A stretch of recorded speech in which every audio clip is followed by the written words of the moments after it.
Howdy, folks. I'm Lich, and welcome to my third game devlog. So, today we're going to be talking about dungeons and procedural generation. So, I've been working on an action dungeon crawler with some roguelike elements, and an important part about that genre is having dungeons to explore. Procedurally generated dungeons is pretty much the norm, and it's what I wanted to do from the get go. It was part of my game's original vision. So, over the past couple months in my spare time, I've been researching and prototyping with different ways of generating dungeon layouts, and I've finally arrived at something that I think I'm pretty satisfied with. Definitely still have work to do, but at this point, I kind of wanted to document my progress and share some of the ideas I've come up with and how I've tackled some of the problems that I've encountered. So, this is probably going to be kind of a two-part video, and I'm not really sure when the second part is going to come out because my process for generating these dungeons is really a two main step process. So here I have an example of a dungeon, but this dungeon, if I hide the tile map, enable this, well, that dungeon was generated from this graph. And I first kind of got really intrigued by this idea of graph rewriting with transformative grammars, and I really wanted to try and use a tool like that for my dungeon generation. But the tool that I've ended up building for this ended up being a complex behemoth of sidetracking and getting distracted by stuff that I probably shouldn't have prioritized as much as I did. Um, but all in all, it's in a working state, but it's complex, and if I do end up wanting to talk about it, I'll probably reserve a dedicated video for this topic.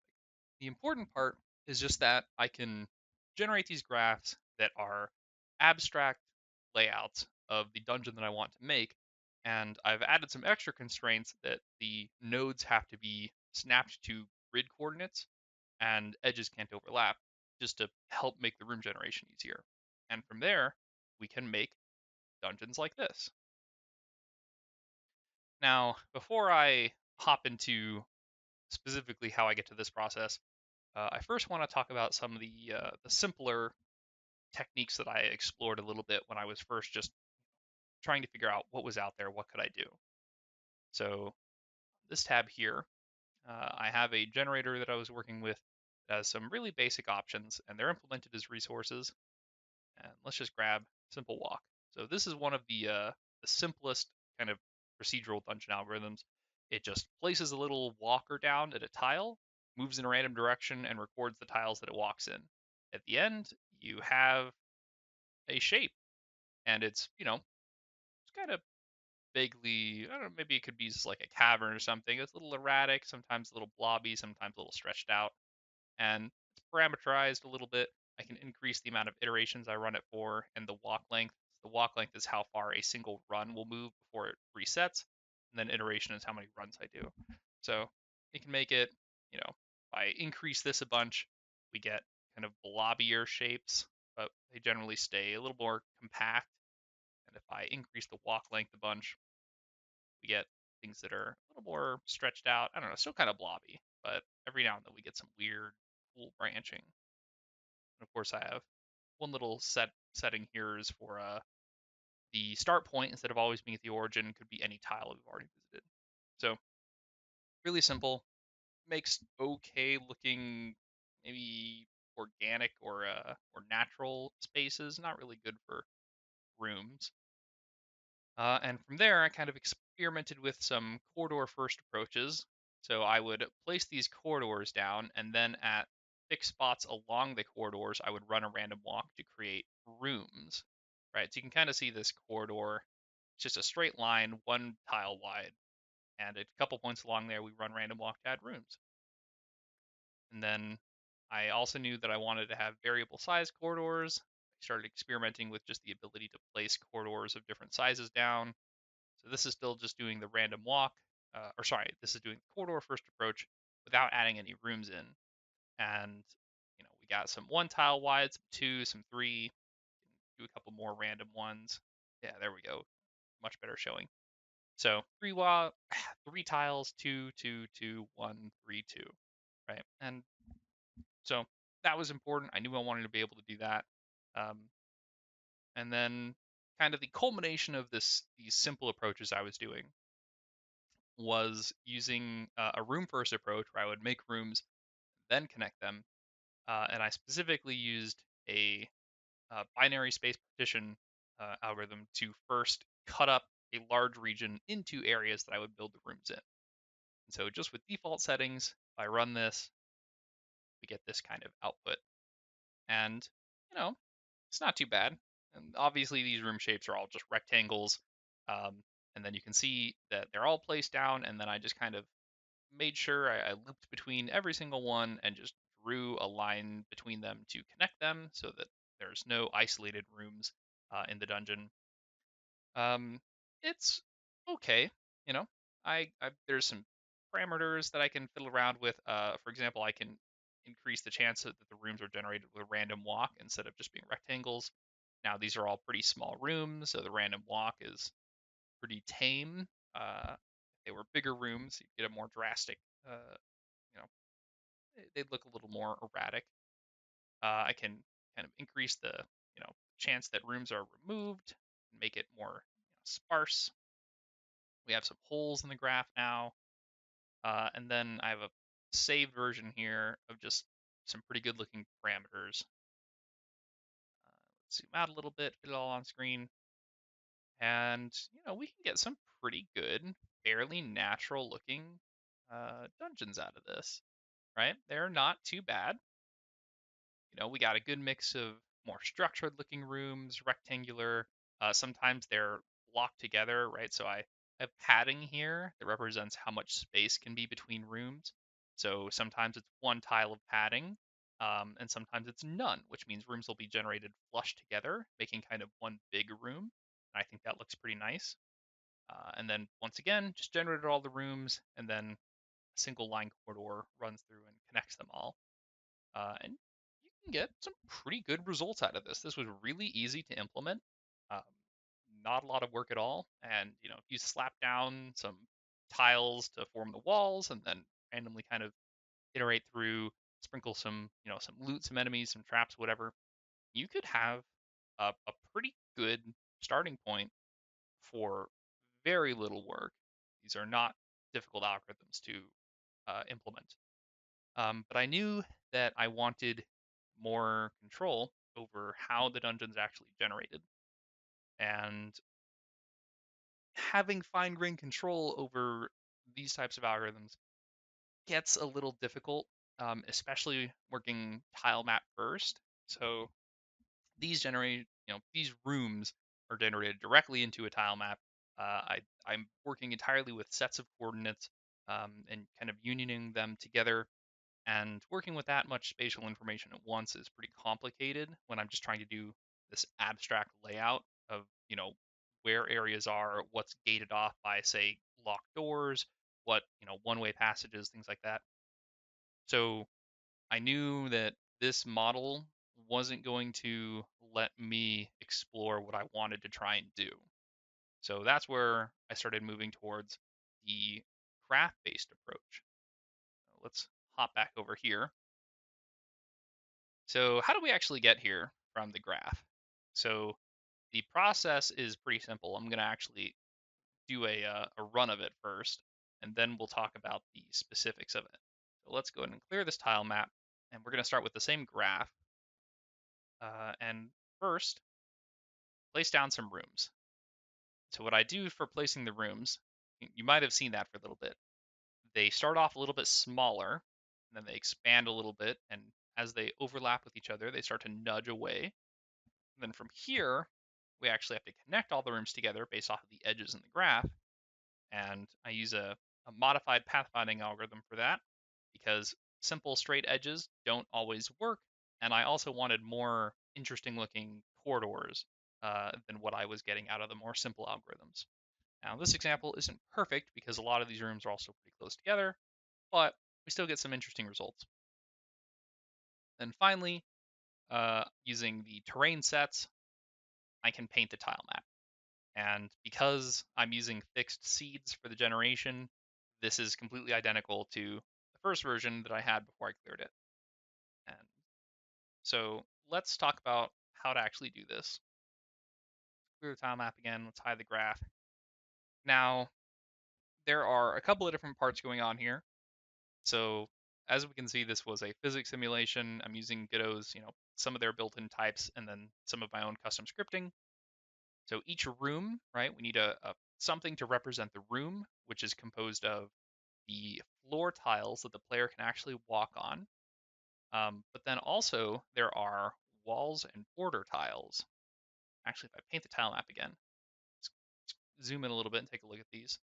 So floor tiles, below them is border, left and right is border, but above we have a wall tile and then border, right? So that's an important detail about the tile set. That means whenever I place floors down, there needs to be kind of one tile of padding to the sides and below, but there needs to be two above a floor tile. So that's an important constraint that I have to keep in mind. I'll just hide that. So we need to have the rooms represented. They're floor tiles. We need to accurately represent the true space they'll need to be safely represented on the tile set, right, with their borders and their walls. And then I also need a way to paint corridors between them that also obey the same constraints. They also need to have the extra padding for border and wall tiles. And I need to make sure none of these overlap. And ideally, I need to make sure that I can connect these rooms according to the edges in the graph they were generated from, which may not always be simple straight lines to and from the two connected rooms, right? There may be a much more complicated route that they need to go based off of the physics simulation. Now, I haven't perfected this, but I've got it to a pretty good state, and I have ideas for where I want to go. So for now, let's hop into what I've got so far. We're going to hop to this tab, which is just a simple test room, and let's put down my preset that just has two rooms. Two rooms here. Now, if I expand my editor tree, I can see the rooms are both node 2Ds, two children, area 2Ds that both have their own collision shapes. And I'm going to go ahead and freeze this room, lock it in place. So how they work, how I represent the collision, is first I have a hard area. This is the floor and the wall tiles that are not allowed to overlap with anything else. Then the soft area is the border tiles. As if we look back at the tile map example, right, a single border tile has different graphics depending on how many things are surrounding it. And so they can actually overlap with each other from two separate rooms. Two rooms can share the same border tile because it'll add a border to the left and the right side or the top and the bottom, etc. So soft areas are allowed to overlap. Hard areas cannot overlap. So two different area 2Ds to track that. Then when rooms are overlapping, right? So here's you can see the collision points. I will basically go and iterate through all of the different collisions and sum up the vectors, the collision vector results, and that final net vector I will then use to apply a force to the object, start moving it away. And then once it's free, the velocity will start decaying and eventually comes to rest. Now, you can also see that these rooms are grid snapped. That's just a little bit of extra functionality needed to make sure that things play nicely with the tile map. I do need the floating point position of the room to do proper simulations, but then after that, I snap to the grid to make sure that everything will play nicely when I render it. So that's how we do the physics. And for the actual simulation, I just place all the rooms down at the node positions based off of the original graph, right? Of course, scaled up, right? The graph uses values 0, 0, 0, 1, 1, 2, whatever. Scale those by however many, you know, pixels or tile units that I want to kind of give a good starting point. Then I start all the rooms kind of compressed down to a smaller value. and use a tween to slowly increase them all in size so that they start nudging against each other more gently and kind of push out a little softer, slower, so they don't spread out quite as much, rather than just having them all full size immediately, which results in much larger collision vectors and kind of more sporadic expansion. Of course, sometimes you may want that, but it's nice to be able to pick between the two.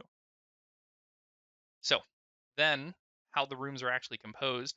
Uh, right now, I am simply using a collection of rect2i or integer rectangles to represent the spaces of the rooms.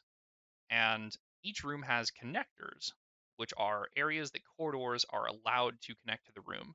So these rooms are pretty simple. The connectors on the top, left, right, and bottom sides literally span the entire face of the room. But I wanted to do it this way so that in the future I could constrain connection areas of rooms to only specific spots in case I want to have more template-like rooms, right? That are more kind of hand designed, where corridors should only be able to connect to specific areas. And so that way I can annotate where I'm allowed to draw corridors. And then finally, how corridors work is they are basically just a bunch of rectangles that path from one connector to another. We choose a from and a to connector and run a modified A star algorithm to actually connect the two together. So let's turn off custom seed and create a corridor. Oh, whoops, there we go. There's a functioning corridor. So I have a simple debug view here, and what we can see is this was a 1 by 1 size corridor. So that first one was 3 by 3. This is 1 by 1. The purple values are the starting points. Green values are the ending points. And if we hide the visualizer, we can see the result is we picked this bottom right corner, drew straight down, drew to the right, and up to connect to the room. And if I paint it, there we go. We have our corridor. Now, because the corridor also has to obey the padding constraints that the room does, since they use the same tile set resource, there needs to be 2 tiles of space below this room because the corridor is going to have wall tiles here and then borders above it. So if we open up the visualizer again, we can see that the collision box, the obstacle box, is extended 2 down from the bottom of the room and 2 up above it in order to account for that. So the reason I did the, let's actually delete that corridor. Let's hide this again. The reason I did it that way, that I expanded the padding of the rooms, was that it made the actual process of, oh, whoops, this room is still fixed. There we go. Is it made the process of doing the pathfinding a little bit simpler. So if I spread these out a little bit more, and I do another corridor, there we go. We get a big one, right? This is a pretty big corridor size. This is a 3 by 3 brush, and then I'm just moving it one grid unit at a time as I pathfind to find a valid position to connect to. And rather than have the brush itself have the padding information that it needs baked into it, I found it was simpler to instead take the padding information and use that to expand the collision boxes of everything else in the space. Uh, and then I only have to use the actual size of the floor of the brush, the 3 by 3 floor, and move that around and do collision detection with. So I open the visualizer. Here we have our collision boxes, and then the green area here, it's a little hard to see, but there's kind of a green outline of the connector face that is cut out of the actual obstacle. So if this connector wasn't active, then this whole green box would also be part of the red obstacle. But it is active, so we cut that part of the obstacle collider out. Same thing with the left side over here. This connector cuts out its obstacle so that the brush can legally be placed here. And then because this is a 3 by 3 brush and these are 3 by 3 rooms, there's only one position that the brush can be placed in that allows it to be flushly connected with the room that it's trying to reach. And so that starting point is here. It's this purple tile, and then it's kind of overlapped by blue, but this green tile here is the end point. Um, and this is just the top left of the brush because rect 2i's, their position is the top left, and then the size extends to the right and down. So we simply start from this tile here and just do a star search with some extra rules to reach this green tile. And the rules I've applied, I'm not going to go into detail with the code because there's definitely work that can be done, but it's basically um, the path isn't allowed to double back on itself. If it makes a turn, it has to move a certain number of units before it is allowed to turn back the direction it came. And then a couple of extra edge cases about how they are allowed to move through these connector areas. So if a connector area on a room is not active, I don't want the brush to be able to move through it. It should only be able to connect to rooms with active connectors. And when it does connect to them, if it enters that area, it is basically forced to try and connect to that room, right? If it's not going to connect to the room, it's not allowed to enter because then we would get an invalid tile set or tile map when we actually painted it. So that's basically the quick overview of how this process actually works. Um, and I gotta say that I am pretty happy with the results so far. So can make some extras. Oh, here's an example of a failed run where the starting positions were legal, but it couldn't reach the ending positions, so it filled up the whole area it was allowed to explore. Pretty important that you constrain your A star searches, or they will go on infinitely if they cannot reach a valid goal point. So, and I hide the visualizer again. Another tool that I have is just a visualizer to see if tiles are legal or not. So I'm actually going to move this one. And if I move it over here, we can see we get these red overlaps on some of the spaces, right? Just because right now where this room is, these areas are not legal. There's not enough space between them to be accurately painted to the tile map. But if they're flush together, this is legal, right? Because we don't need the border padding anymore. So if I painted this, this would make an actual correct space. I don't actually know what will happen if I do this, but if I paint this, yeah, what do you know? Yeah, looks good. This is a little incorrect. This should have a face against that wall. But that I think is an issue with my terrain bits more than anything. It should be this type of tile here. But that's something I can fix. So yeah, that's a quick overview of that. If I hop back over to the main scene, let's zoom out again. We can do one last run of this. Let's take the tester, clear the tile map, and let's get a new graph. Let's do a random graph, and hopefully we get something that doesn't freak out. Let's place some rooms.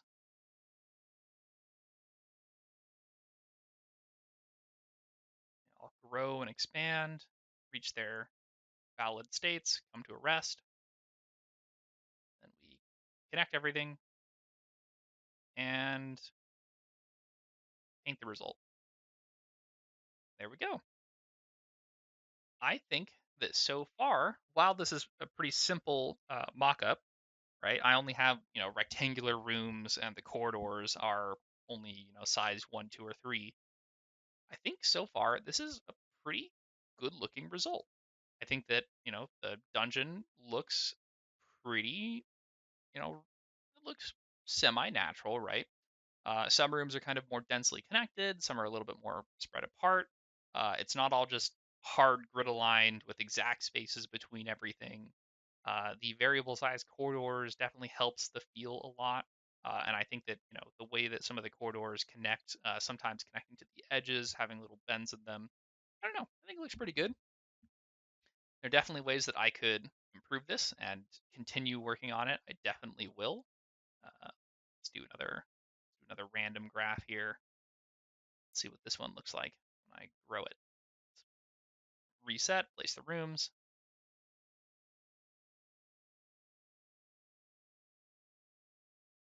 Run our little A-star algorithm once everything is at rest. Paint it. Yeah, get something that looks pretty good, right? So that's what I've kind of come up with so far. These are the approaches I've used to tackle this issue. Now I gotta say that a lot of the pain of implementation came from this padding constraint that I had. This issue of the wall and border tiles uh, having variable amounts that can be on either side of the rooms. Things would be a lot easier if you were to just run this with floor tiles and then, one tile worth of gap between everything, right? That you just filled with some wall, right? Like if I go back to these basic ones and I use walls, right? Really, really simple. I'm just placing the wall tile around and it's always one thick and it goes on every single side. This was super easy to handle compared to having the borders, but I really wanted to include them, and so made it work. There's definitely still some edge cases with them that I have to handle, namely when there are multiple like sections connected close to each other that have a connector with an empty spot on it still. Sometimes the collision boxes from the other corridors can overlap with the connector, and I've got some ways to handle a few of the edge cases for that, but it's not universal. And I really need to kind of redo how I handle the collisions for these. Because right now, as I mentioned earlier, they're all rectangles. Um, I really should instead treat them as a polygon and do unions and intersections, which will end up making things a little bit more complex, but it'll also make things it'll make cutting out parts of them a lot easier um, than what I'm doing right now with the rectangles. Some other things that I definitely plan on experimenting with to improve this, and that might maybe good ideas for something you could try. The actual process of placing the rooms is definitely something that is not a solved equation.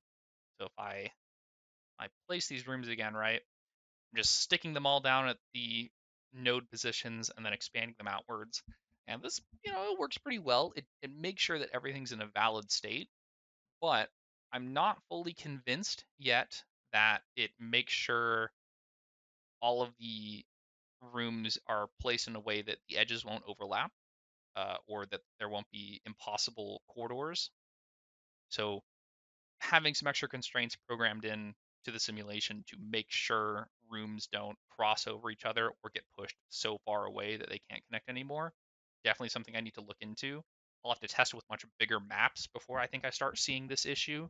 And so maybe it won't be a problem if I stay with maps that are, this size or smaller. This is already a pretty good playable space, but definitely something I need to keep an eye on. And then for how the rooms are actually placed, I definitely think there's some work I could do there too. So as you can see here, especially for these rooms that are kind of clustered tightly in the center, it ends up with all the rooms being usually only 1 to 2 tiles apart from each other, which really only is enough for these little stumpy corridors that connect them. And that's not the end of the world, but I think having options for maybe spreading them out a little bit further might be something to look into. One idea I had was during the simulation, I could increase the padding on the rooms so that they require more space between each other. And then after they all come to a rest, I can reduce their padding back to the original value. Um, this would ensure that there's a couple more tiles of space between them. I think one thing I could do there is I could randomize which tiles have the extra padding and which ones don't. I could also randomize a little bit the parameters for the physics simulation. So if I look down here, right now I just have a single resource that's used among all the different rooms.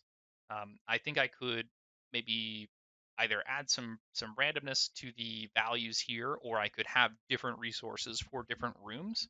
Uh, so that they have different parameters to work with. That I maybe need to be careful about that. Something like the simulation speed specifically, that might have to stay the same. Um, so this is just a multiplier to the delta rate that's past the physics process method. So if I reduce that back to its normal value, we can see the process is slower. It's about 3 times slower, as a matter of fact, but it'll end up with the same result because the same collisions and movements are happening at just a slower pace. May not be exactly perfect because of floating point, rounding errors, but I don't think I don't think that this is quite something where that degree of precision is going to be a deal breaker for me, especially because I'm already grid snapping the coordinates. So worst case, if I speed things up, might be like one tile off. Other things that I could try. Another approach would be to start the rooms really spread out, right? Like one of the things that I'm doing right now when I place them is that these grid positions, right, they're multiplied. I think the scaling factor I'm using right now, I don't know if I have that as a parameter anywhere. Um, but I could expand that scaling factor a ton and put the rooms really far away and then shrink them closer together, right? Pull them towards maybe the origin, um, and then of course still have some padding to make sure they don't overlap. Maybe I could do a mix of that. Maybe there could be some rooms that start close together um, in different clusters, and then those clusters get pulled together, right? So there's different approaches you could do for the actual simulation, and I think that experimenting around with them to find something that looks good and natural is it's just going to be something that requires empirical testing. I don't think there's any magic bullet that I can use to guess ahead of time what's going to be the perfect solution. But those are some ideas that I want to try, as well as some drawbacks of the current solution that I'm using, um, and what I hopefully can do to work around them. All right, so I think that pretty much wraps up what I wanted to talk about. So at this point, um, I hope that this has been at least somewhat useful to some of you. I hope maybe you've either been inspired and want to try out something like this on your own, or maybe if you're already working on things like this, maybe some of the things I've talked about here uh, gave you some inspiration to overcome a hurdle or something new you want to try out to spice things up a little bit. I hope it's been helpful in some way. Um, all right, at this point, I think I better wrap up. Thanks for watching and have a good one.